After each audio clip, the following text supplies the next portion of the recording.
غزہ میں کرسمس کی خوشیاں ایک بار پھر جنگ کی نظر ہو گئیں۔ کرسمس کے روز اسرائیلی بمباری اور اڑتے ڈرونز کے مسلسل آوازوں نے فضا کو سوگوار بنا دیا۔ مسجد اقصی کے احاطے پر اسرائیلی آبادکاروں کا دھاوا۔ جی دوستو، جو لوگ مجھے دیکھتے رہتے ہیں وہ جانتے ہیں کہ جب ٹرمپ کا پیس پلان سامنے آیا تو میں نے اس وقت بھی یہ کہا تھا کہ جی یہ تو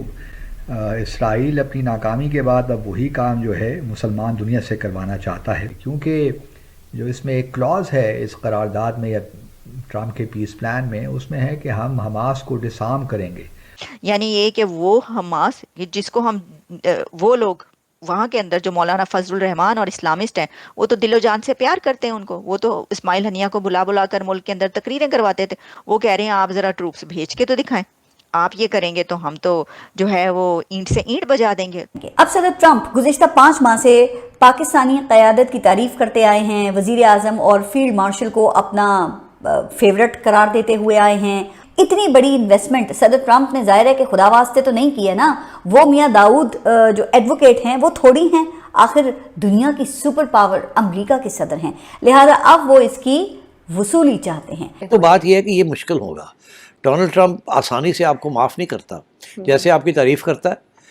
کھل کے، اسی طریقے کے ساتھ راتوں رات وہ آپ کے خلاف ہو سکتا ہے۔ بیکاز دیکھیے نا، ہلو دوستو، سواگت ہے آپ سبھی کا ای پی گین چینل پہ۔ تو فرینڈز، آئیے دیکھتے ہیں پاکستانی میڈیا کی لیٹسٹ ویڈیو۔ تو دوستو، جیسا کہ آپ جانتے ہیں، پاکستان اور پاکستانی میڈیا کا فوکس ہمیشہ اس بات پہ رہتا ہے کہ غزہ فلسطین میں کیا ہو رہا ہے، اسرائیل نے کتنے ظلم کر دیے مسلمانوں پہ، یا پھر بھارت کے اندر مسلمانوں پہ کتنا ظلم ہو رہا ہے۔ لیکن خود پاکستان کے اندر پاکستانیوں پر ہی کتنا ظلم ہو رہا ہوتا ہے یا پاکستانی میڈیا کو پتہ نہیں ہوتا ہے یا اس کی باتیں نہیں کرتے۔ لیکن ہزاروں میل دور بیٹھے اسرائیل کیا کر رہا ہے غزہ فلسطین میں، ان کی چنتا انہیں ضرور ستاتی ہے۔ اور اسی چکر میں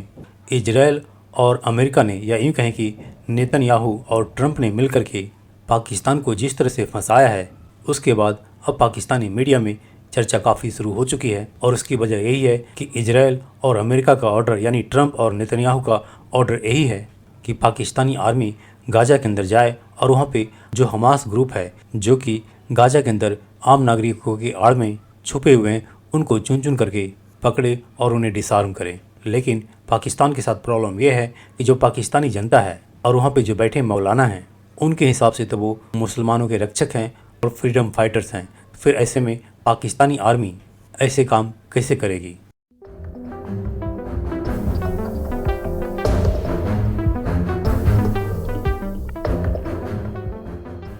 اب صدر ٹرمپ گزشتہ 5 ماہ سے پاکستانی قیادت کی تعریف کرتے آئے ہیں، وزیر اعظم اور فیلڈ مارشل کو اپنا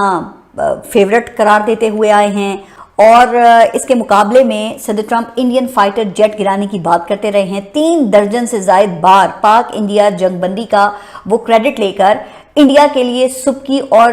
شرمندگی کا باعث بنتے رہے ہیں۔ اتنی بڑی انویسٹمنٹ صدر ٹرمپ نے ظاہر ہے کہ خدا واسطے تو نہیں کی ہے نا، وہ میاں داؤد جو ایڈوکیٹ ہیں وہ تھوڑی ہیں، آخر دنیا کی سپر پاور امریکہ کے صدر ہیں، لہذا اب وہ اس کی وصولی چاہتے ہیں۔ لیکن امریکہ کو پاکستان کے متوقع فیصلے کی بھنک پڑ چکی ہے، لہٰذا اب صدر ٹرمپ نے پینترا بدلا ہے۔ فیلڈ مارشل کے دورے امریکہ سے پہلے ہی انڈیا کے حوالے سے ان کا گرم جوشی والا جو بیان ہے وہ سامنے آ گیا ہے، جس میں انہوں نے انڈیا کو دنیا کی سب سے پرانی تہذیبوں میں سے ایک تہذیب قرار دیا ہے، انڈیا کو انڈو اسپیسیفک ریجن میں امریکہ کا اہم اتحادی کہا ہے، اور کوارڈ کو دوبارہ زندہ کرنے کا ڈول ڈالا ہے، جس کو صحافیوں کو دی جانے والی غیر رسمی بریفنگ میں اعلیٰ حکومتی شخصیت نے پاکستان کو پریشر میں لانے کی چال کے مترادف کہا ہے، وہ بھی اس موقع پر جب فیلڈ مارشل کا دورہ امریکہ متوقع ہے۔ اچھا، اسی طرح یورپی یونین کی جانب سے GSP+ سٹیٹس کے ریویو کو بھی اسی تناظر میں دیکھا جا رہا ہے، جس میں حکومتی حلقوں کے بقول عمران خان کے لیے رعایتیں مانگی گئی ہیں۔ اور ہاں، اب تو حکومت کو یہ بات بھی کھٹک رہی ہے کہ امریکہ طالبان کو ہر ہفتے $ملین کیوں دے رہا ہے، لہٰذا یہ بات بھی سیاسی دباؤ کے طور پہ ہی لی جا رہی ہے۔ پھر یہ خدشات بھی موجود ہیں کہ اگر امریکہ کو نہ کی گئی تو پھر منرل انویسٹمنٹ کی بات بھی ختم ہو جائے گی، F-16 پروگرام کی سروسنگ اور ملٹری ایکوپمنٹ کی منظوری بھی کھٹائی میں پڑ سکتی ہے۔ سب سے اہم خبر جو عالمی منظرنامے پر چھا گئی اور جس کو بہت سے بین الاقوامی جو جرائد ہیں وہ بھی رپورٹ کر رہے ہیں، وہ ہے فیلڈ مارشل عاصم منیر کا متوقع امریکی وزٹ جو پاکستان کے موقف رہا ہے غزہ میں آرم فورس بھیجنے کے حوالے سے، اگر اس کو مد نظر رکھا جائے اور پھر اس کے بعد اس رپورٹ اور فورن آفس کی اس تردید کو سامنے رکھا جائے تو کیا پکچر بنتی ہے؟ عائشہ دیکھیے، ڈونلڈ ٹرمپ کی طرف سے تو بڑی کلیئر ہے پوزیشن کہ ایک انٹرنیشنل فورس بنے گی،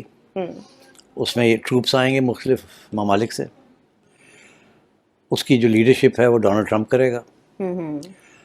اور ان کا مقصد پیس رکھنا ہے، جی مگر اس کے علاوہ ایک اور بھی مقصد ہے، وہ یہ ہے حماس کو ڈسارم کرنا، جی بیکاز یہ اسرائیلی ڈیمانڈ ہے کہ ہم اس قسم کی فورس کو اسی صورت میں اجازت دیں گے کہ اگر وہ ہماری مدد کرے ٹو ڈسارم حماس۔ اب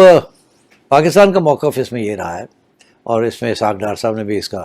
اظہار خیال کیا ہے جی کہ جی ہم جانے کے لیے تیار ہیں، مگر یہ کہ آپ ہمیں ایسی سچویشن میں ڈالیں جہاں ہمیں حماس کے ساتھ ٹکر لینی ہے، بیکاز وہ ہتھیار تو نہیں دیں گے، انہوں نے تو آلریڈی اناؤنس کر دیا ہے کہ ہم ہتھیار نہیں گرائیں گے، جی ٹھیک، تو یہ ہمیں منظور نہیں ہے، اور تو یہ ایک مسئلہ ہے۔ اچھا ہاں، میرا خیال ہے اگر ایسی سچویشن نہ ہوتی کہ ہم نے کوئی فیصلہ کر لیا ہوتا کہ ہم جائیں گے اور جو کہا جائے گا وہ کریں گے، تو اسحاق ڈار صاحب یہ بیان پہلے نہ دیتے۔ یہ جب دے دیا نا انہوں نے بیان، اس کا یہ مطلب ہے کہ ایک پوزیشن آرٹیکولیٹ کر دی ہے، اب وہ پیغام پہنچ گیا ہر جگہ پہ جہاں پہنچنا تھا کہ ہم جانے کے لیے تیار ہیں، تو ہم we will not be part of a force that is going to get into action against Hamas. اچھا، اب انٹرسٹنگ بات آپ کو ایک بتاؤں،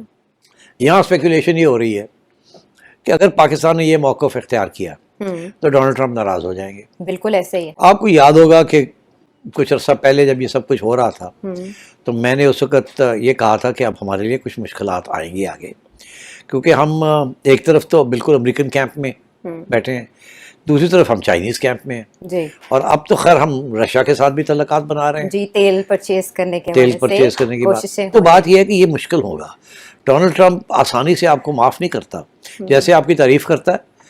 کھل کے، اسی طریقے کے ساتھ راتوں رات وہ آپ کے خلاف ہو سکتا ہے۔ تو اس لیے اب کچھ لوگوں نے اس کے اوپر تبصرے کرنے شروع کر دیے کہ وہ وقت آ گیا ہے، اور اب جب ڈونلڈ ٹرمپ یہ مانگے گا اور آپ اس کو اگر نہ کریں گے تو وہ ناراض ہو جائے گا، اور وہ ناراض ہو جائے گا اور انڈیا بڑا خوش ہوگا۔ اس میں کچھ انہوں نے، جن لوگوں نے یہ سٹوری فائل کی ہے، جی انہوں نے پھر کچھ امریکن ایکسپرٹس، پاکستان کے اوپر جو ایکسپرٹس ہیں، ان سے بھی بات کی۔ جی میں نام نہیں لینا چاہوں گا، میرے دوست یار ہیں وہ، مگر انہوں نے بھی اسی قسم کی اظہار خیال کیا کہ بھئی یہ مسئلہ بننے والا ہے ہاں۔ آپ، اور یہ تو پاکستان کے لیے بڑا، ڈونلڈ ٹرمپ تو یہ کرے گا، مانگے گا، اور آپ اگر نہیں دیں گے تو بڑا یہ ہو جائے گا، وہ ہو جائے گا۔ اچھا، اب اس میں، اب میرا موقف اس پہ یہ ہے کہ اسحاق ڈار صاحب کبھی یہ بات نہ کرتے اگر اس کے اوپر کھڑے نہیں ہو سکتے، اور اگر بات ہونی بھی ہے تو I think it be made clear to the Americans کہ یہ ہم اگر پاکستان میں ہم نے یہ کیا تو ساری مذہبی جماعتیں اور پی ٹی آئی یہ ہمارے گلے پڑ جائیں گی، اور اتنی انسٹیبلٹی ہو جائے گی اس ملک میں کہ we will not be able to handle it. تو مہربانی کریں، ہمیں معاف کریں، ہم یہ کام نہیں کر سکتے، البتہ ہم ٹروپ ضرور دے دیں گے، ان کی ڈیوٹی کہیں اور لگا دیں۔ یہاں تک تو بات ہوئی، یہ تو میرا موقف ہے، بیکاز دیکھیے نا، ابھی تک اسرائیلی بامبنگ بند نہیں ہوئی ہے، ابھی تو وہ جو سارا نا سیز فائر یہ وہ بھی نہیں ہوا۔